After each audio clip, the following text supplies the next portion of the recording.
Welcome to Families in Action on your hometown station, AM 1220 KHTS. I'm Cary Quashen, along with my co-host Michael Dougherty. We actually call him the Silver Fox. How you doing? And for the folks that watch this on cable TV, you'll know why we call him the Silver Fox. On radio? On the radio. Yes. Because he got a face for radio, hey, right? Thank you so much, Gary. You got it.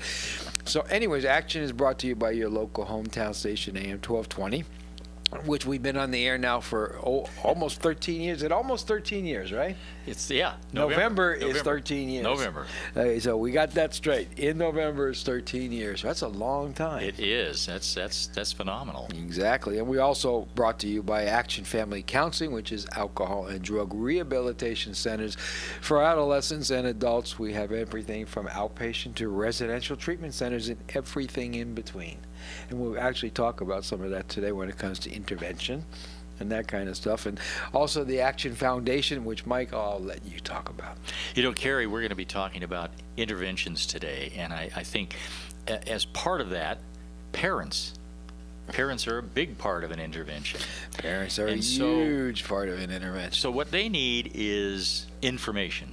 Right. Knowledge is power, right? Absolutely. So the free parent support group every Tuesday night from 7 to 9 at Canyon High School is just perfect. You can't beat it because you're in a room. First of all, if you have an adolescent and you think something's going on, go with your gut.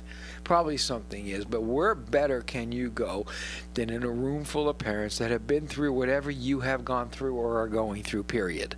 If it's self-esteem, if it's school problems, if it's an attitude problem with a 16-year-old girl or boy, if it's drugs, whatever it is, those parents have been through it and they're not there anymore.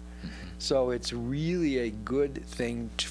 Where else could you go better? And you have counselors that are working with your kids. Oh, that's perfect. Yeah, so there's a room for parents and a room for kids, and we're empowering parents to take control back in a nice, safe, loving way, and we're encouraging kids to make better decisions. So you can't beat it. Once again, that's free, and it's every Tuesday night from 7 to 9 at Canyon High School. We'll be there. Good deal. Rain or shine. Good deal. Hey, Cary, yeah. You know what happens every day during our show. I think you're going to do some action items. No, actually, I'm going to talk about what happens every day during our show. Yeah, of course. You guys so excited about the action items, you jumped ahead. I did. But, you know, we talk about this a lot. Every show, as a matter of fact, and we should because it's super, super sad. Every 19 minutes in the United States, someone dies from an accidental drug overdose, and that's from the Center for Disease Control. So that means that during our 1 hour show, 3 people will die from a drug overdose. That's how serious this is. Yeah, we better take it serious because we've been screaming for almost 10 years about the epidemic that we're having. Now it's not just us screaming, it's everybody screaming. Everybody. The government's screaming. The government's screaming. The White House is screaming. I mean, it's everywhere. There's too many people dying. Imagine this. We're losing almost 50,000 people a year just to accidental drug overdoses, right? We're talking about opiates, Xanax, benzos, those kind of drugs that are killing people accidentally. Imagine if it was gun violence. What people would be screaming. First, they want the guns taken off and removed. What about get rid of all the drugs? You know where I'm going? It's like, come on, guys. This is a serious problem. We're losing almost 50,000 people a year. Pay attention. Start screaming about that. Yeah, and that's a factual number. That we didn't just come up with that number. That's just accidental overdoses. Just accidental. That's not including reckless endangerment, car crashes, suicides, homicides, rapes, beatings. I can go on for days. Robberies. I mean, when it comes to substance abuse, all that is part of it. So we're just talking flat out accidental drug overdoses, 50,000. Yeah. Scary. Got to do something about it.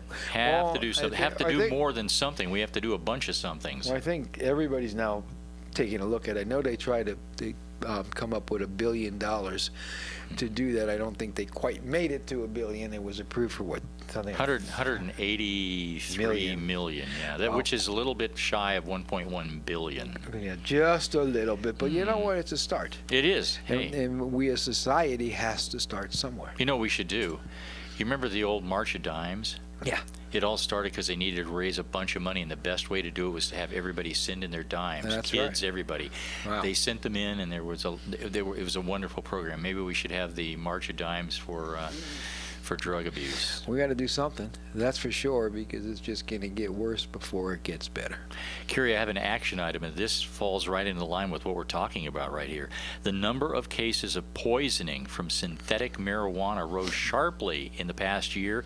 The Center for Disease Control and Prevention found, all told, medical toxicologists in the United States reported 456 cases in 5 years of highly toxic effects caused by lab-produced cannabinoid drugs commonly referred to as, and listen to this, K2, Spice.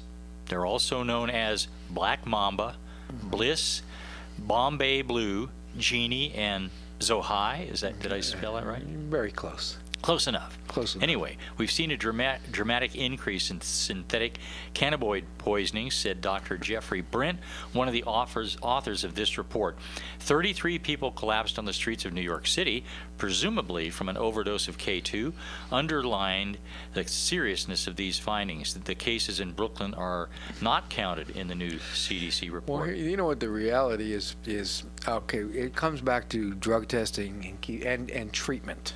You know, parents, I get so many parents that come into my office or to our support groups, and they put their kids in outpatient, and the kids convince them to take them out. And then they figure, okay, I'll just test the kid once a month, or once a week. And they do once a week for about a month, and then it's once every other week, and then it's once a month, and then it's once every 6 months. And then I'm hearing, well, we're only testing for pot. People who use drugs are pretty bright. I hate to say it, they are. So they learn quickly how to beat drug tests, number one. If you test them for marijuana, they're not going to use marijuana. They're going to use other drugs because they know that you're not testing for it. Other drugs are very simple. I mean, there's obviously some hardcore drugs out there that we need to be aware of, but there's also some over-the-counter stuff when you're talking K2, Spice, and all that stuff. These drugs are extremely dangerous. And the chemicals that are put in there is nothing organic. It's extremely bad, and I see a lot of kids that are in trouble. So this is just a suggestion to parents. Number one, you're not a drug counselor. You're not a probation officer. If you think you're going to test kids and get away with it, well, good luck. I mean, just in our system, when I have trained licensed counselors, right, that are drug testing your kids, we catch almost daily somebody trying to get over on us, dipping urine in it, putting bleach in the test, have somebody else's urine cold urine. I can go on for days. So you really need to know what you're doing, and drug testing alone is not going to be enough to stop somebody from using drugs. They need to have some kind of counseling, some kind of intervention, some kind of treatment to give them more than one reason. I can't use today, my parents are testing me. Well, hey, you can beat the test. So you really need to do a little bit more than just that.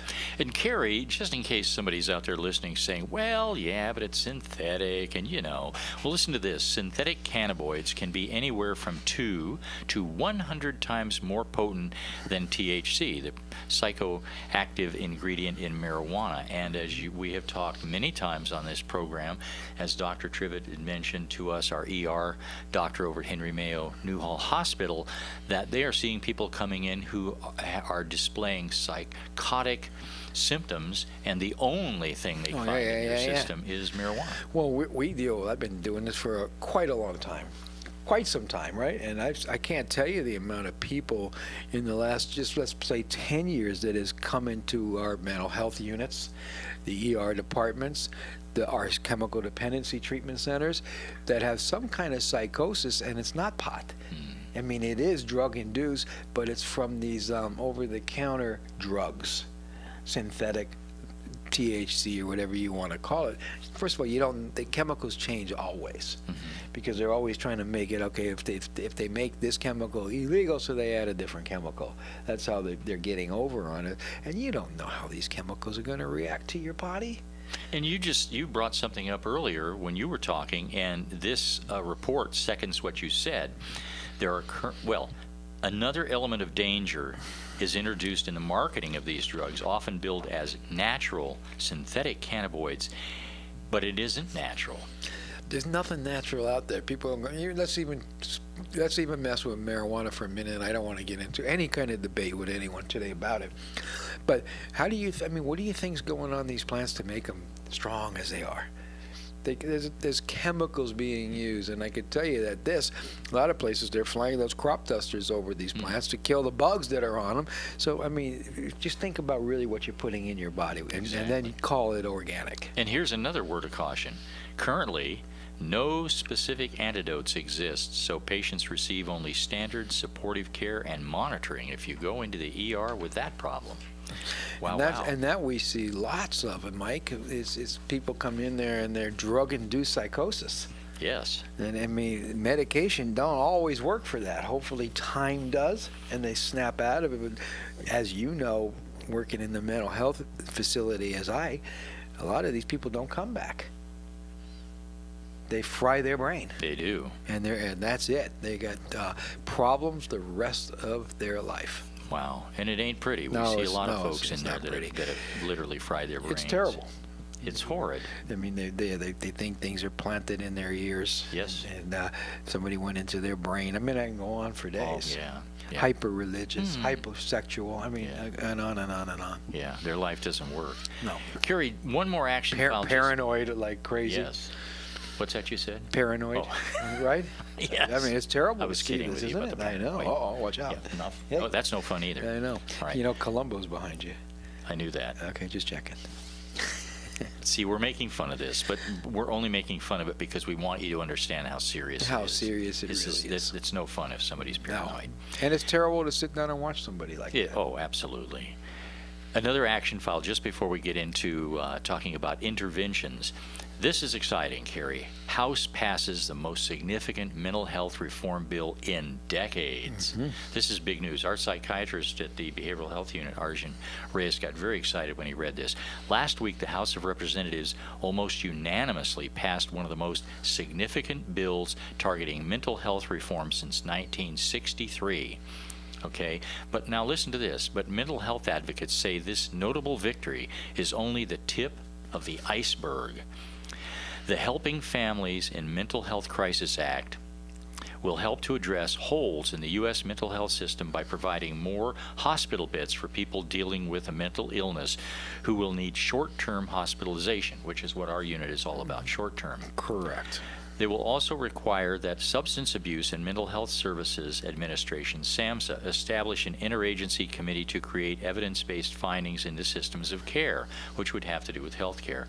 HIPAA provisions may also be reinterpreted in the bill, then that has to do with privacy, right, to further permit parents access to their seriously mentally ill child's medical information and treatment plan when their child is 18 years of age or over. Now, despite the $130 billion bill the federal government pays towards mental health each year, there is still a shortage of about 100,000 psychiatric beds in the U.S., and some of the largest mental health care facilities in the county are in the jails in Los Angeles, at New York's Rikers Island, and Chicago's Cook County. Yes. On top of that, the leading federal mental health agency, SAMHSA, has not employed a single psychiatrist among its 500 or so employees. Now, to address the lack of medical professionals within SAMHSA, this bill would also create a new federal position for the Assistant Secretary of Mental Health and Substance Use Disorders, and it would have to be either a licensed psychologist or a psychiatrist to take that position. Very, very interesting. If the bill does pass, I should say, some advocates say that they would like to see future legislation work on increasing funds toward the community services of mental health. Right. So we need more hospital beds, we need more psychiatrists, we need a lot of things. We need special education. Talk about a psychiatrist. there's a 2 to 3 month waiting list to see a psychiatrist. Medication management for people that are mentally ill is really the ER. They run out of meds. They don't know what to do, so they go to the ER. They become suicidal. Talk about heroin addicts and opioid addicts and people that are on benzos that need detox and have no insurance. Yeah. Detox is the ER. They walk into the ER. They pretend they're suicidal. Yes. They're put on a hold, thrown in a psych unit where they have to give them medication to treat their symptoms. So yeah, we need an overhaul. It's way overdue. So we'll see what happens. I have a feeling this is just a little piece of it. And that's what they it's said. going to This take is the many, tip of many the years iceberg. for it to really kick in and for people to figure out what they need to do. They need to go after managed care. I get somebody that calls up treatment and they've shooting heroin and they're about dead in their rooms, and the insurance company said, have they failed at outpatient? The guy's dying. Have they failed at outpatient? 3 days in treatment in residential, and they want him in outpatient. So yeah, this whole system needs to be fixed. It's broken, and a lot of lives are lost because of it. Like I said at the beginning of reading that, they said this is just the tip of the iceberg. Yeah, exactly. Cary, let's talk about interventions. You know a thing or two about that. You've done hundreds of them. I have. So often here at Families in Action, we talk about the addict, but don't talk about the process of the intervention and what families need to know, what they must know. And today, hopefully, we'll encourage people to call and get a loved one involved in treatment. Right? Now, some people think they know what an intervention is because there's a lot of television shows out there about it. You've been on a lot of them. I have. You have. But people don't really know what is an intervention, and B, what does the intervention specialist bring to it? Interventions, there's so many different kinds of interventions. Yeah, I mean, there's lightweight interventions where you could sit down and say, look, I love you, get help. This is crazy. And people, okay, you're right. Okay, you're intervening. Or a friend says, hey, I'm not going to hang out with you, Mike, until you chill out. This is ridiculous. You know, those kind of interventions, and that works for people sometimes. And then there's what you call formal interventions, where you get the whole family involved. And let's say little Johnny's been drinking and using. He's lost his job. He's sleeping all day long. Wife's terribly upset. The kids don't want to bring anybody home. Then time for a formal intervention. Formal intervention means where you bring everybody that person loves and respects. You all sit down, come up with a plan. With the person. Not yet. Oh, this is pre. Yeah. Now, I would always suggest in a formal intervention that you get a professional with you. Now, you got to be super careful when you get a professional, because there's people, and I hate to say this, that are taking major advantage of folks like that. Really? That'll sit down and say, we need to meet 4 times and we need to write scripts out, and it's going to cost you $5,000. You can meet once. You can write your script if you'd like, and it shouldn't cost you but a couple hundred at most. Wow. And interventions are charging thousands of dollars. So it's a whole gimmick. But the reality is you want to get everyone close and everyone that loves that person and that person loves. You don't want to bring someone in the intervention that's going to scream and yell and blame. And that's a really sad thing that you bring up, because here's somebody taking advantage of the fact that people are in a bad way. I mean, they're hurting desperately. It's very much like going and being taken advantage of in a funeral home setting, because you're in a very bad mental way. So here Right. you are, really hurting for your family member, and you get taken advantage of. I'm glad you said that. You know, I believe that. I mean, it depends on who you ask. People go to think. I got my credentials in intervention. I went to intervention school, if you want to call it that, or whatever you want to call it. So, yeah, but people go, and there is a fixed thing. It's like $3,000 or $4,000. Wow. When people call me and says, I got an intervention coming, you don't know how many times I said, where are you? What time is it going to be? Fire them. I'll be there. I'll do it free. It takes 20 minutes. Wow. So you really got to be a little bit careful when you do that. No interventions are failures. What are one of the things, though, that you have to get the parents set for, the loved ones? Because we all know, or you and I know. Well, you just said parents, so let me stop you. Yeah, okay. There's different kinds of interventions. Right. When there's an adult, you can do a formal intervention. Right. And you get everybody involved. When you have a 14 or 15-year-old kid that's out of control, do you think a formal intervention is going to work? They're going to say, the heck with you, and go do their thing. When people put their kids in my treatment centers, these kids are out of control. they're disrespectful, they're cussing out their parents, they're gone for days, schools forget it non-existent, and you got all those kind of issues. So do you think you could sit down with a 15-year-old kid that's using drugs and have a logical intervention and make that person understand he needs treatment? Probably not. So when it comes to an adolescent, we have people that they're brought in the middle of the night. We have escort service knocking on their bedroom door. They put handcuffs on them and they bring them in. Kids don't stop negative behaviors till they have to. Period. They don't stop till they have to, till the consequence or the threat of the consequence outweighs the fun or payoff they think they're having. So you can't really reason with those kids. They're having fun with their friends. Their life is exactly where they want it to be, even though we know they're miserable. But you can't do a formal intervention. You could try, and it might work on some, but on most, no. An adult, you can do a formal intervention because you're threatening to take their world away. We want you to get help, Mike. No? Okay, then you're going to have to leave. I'm getting a restraining order. The boss is sitting next to you and says, I'm going to fire you. And your kids will say, Dad, I don't ever want to see you again till it's over. And this is what you're saying now. That's the reason why you have to get together with everybody ahead of time so they're all on the right page. Right. Otherwise, they'll blow it. Yeah, and an intervention, you don't ever do an intervention until you're willing to follow through whatever it is. So when you're doing an intervention, you clearly want to come from love, support, and it's not you need help. It's Mike, we need help. Yeah. We need to get this thing under control. We love you. We're going to be there. Let's make this thing happen. But so it's got to be a we kind of deal. And when you go around an intervention and everyone says, hey, I love you, it kills me to see you hurt yourself like this, and you fall down drunk the other night, and you got arrested 3 weeks ago. And by the time you're done with all that and somebody says no, then you got to have bottom lines. Meaning what? Meaning, I'm going to leave you. Well, let's talk about the bottom lines after our break. Why don't you take us on break and we'll go there. We'll come back. We're talking about interventions here on Families in Action on KHTS AM 1220, your hometown station.